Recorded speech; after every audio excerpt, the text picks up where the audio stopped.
Simon,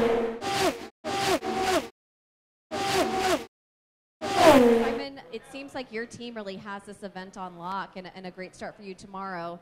Take us through your qualifying run and your thoughts on tomorrow's race. Yeah, it's... Sorry, Ryan. I'm kidding. Yeah, no, it's phenomenal for the team. They did a fantastic job preparing these cars. This is a really good track for us in general. We have a really good grip and understanding of the aero package as well. Personally, it was a good session, a little hectic being at the beginning of pit lane because I couldn't really go on my outlap to get the tires up to speed, so there are a lot of people backing up, so it was very difficult to transfer with only one lap on the tires. So unfortunately, we wore out the tires in Q1, Q2, and then I pushed a little too hard in the fast six, but I guess that's what it's all about. It's racing. We were very aggressive. Thanks, man. We were very aggressive with the setup, and I think we went a tick too far, but yeah, overall, congratulations to Will. That was great qualifying. It's Thanks, phenomenal for the race team 1, 2, 3, so thank you.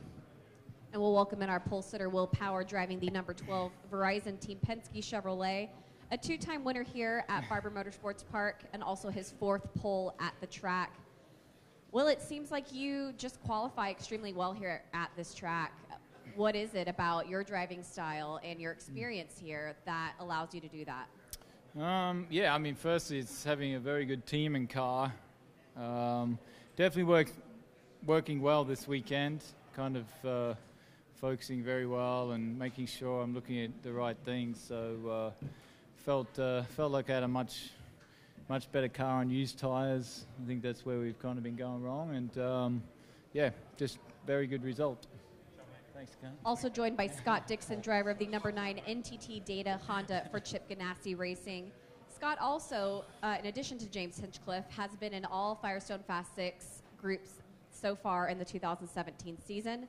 Scott, it seems like your qualifying runs at least have gotten off to a really good start this season. What's going on at Chip Ganassi Racing that's allowing you to do that?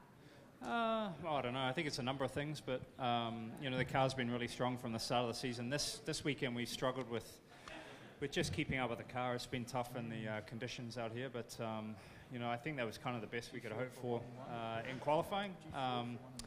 Pretty happy with that. Penske's have been strong all weekend, and I think we're in a good starting position. I think our car seems to hold on to the tires quite well. So, and this morning the car was much better in the cooler conditions. So hopefully tomorrow, with the ambient conditions getting a lot cooler, that can maybe play our way a little bit. But as always, it's a really tough race here, strategy-wise and pace at Barber. But hopefully we can move forward a few positions. Questions for these drivers? Yes, Joey. Scott, you've won at a lot of places, but you haven't won here. You got 6 podiums. What do you need on Sunday to make that happen? Well, it'd be nice if these guys just pulled over at the start. That would definitely help things. But yeah, I don't know. None of these tracks owe you anything. It's just trying to piece it together. I think we've had a couple of really good shots in the past here to win, and we've made a couple of mistakes, and it just hasn't played out. So this year, I personally don't feel as strong in the car around here for pace, but I think the car consistency-wise is quite good. So maybe that will help throughout. But strategy and especially in the first couple of races have been pretty tough. So we'll see what happens tomorrow. I think it's a pretty straightforward race as far as 2 or 3 stop, and 3 stop is probably going to be the most popular. So there's never one thing of why we haven't won here. It's always a lot of things. Other questions? Mark.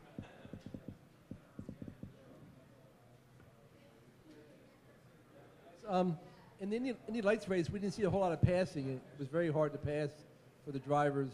Is it going to be the same for IndyCar? Is there going to be a strategy with when you pit and how fast you get out of the pits in terms of making passes, or can you pass, do you feel? Yeah, it's interesting here. I mean, it's actually been some good passing here because the tires degrade, especially the reds. So maybe being cool tomorrow will make that harder. But yeah, it's going to be strategy as well, when to pit, trying not to get caught out by yellows and that type of thing. I just wish IndyCar would open the pits under yellow. It's ridiculous that we don't. Like, it is ridiculous. Good luck with that. Anybody else on passing? Simon? I think we'll see what the tire degradation is tomorrow. The weather, if it's colder, won't help, unfortunately. But if it's hot enough, we'll have tire degradation, and that will help passing. We've seen some passes in the past.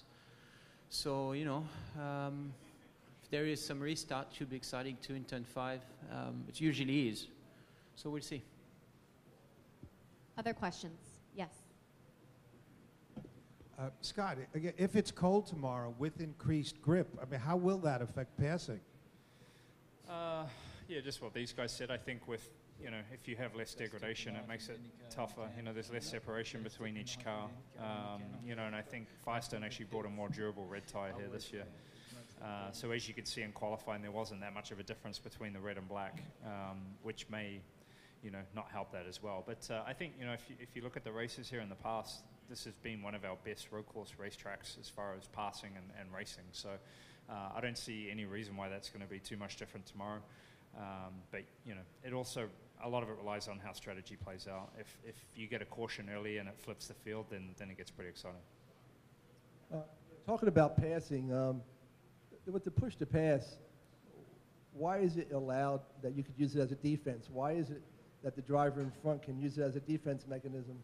And why isn't it like an F1 where the guy who has DRS following can use it, but the guy in front can't? Yeah, so that you see a pass. I've been trying to tell IndyCar that would be a great idea. It actually would. It would actually create a lot of passing at tracks like this if the guy in front could not reply. Have you guys been talking? Or you guys had dinner together last night, right? And leading with all these questions. We're like, yeah, we're getting it through, right? We're getting this stuff.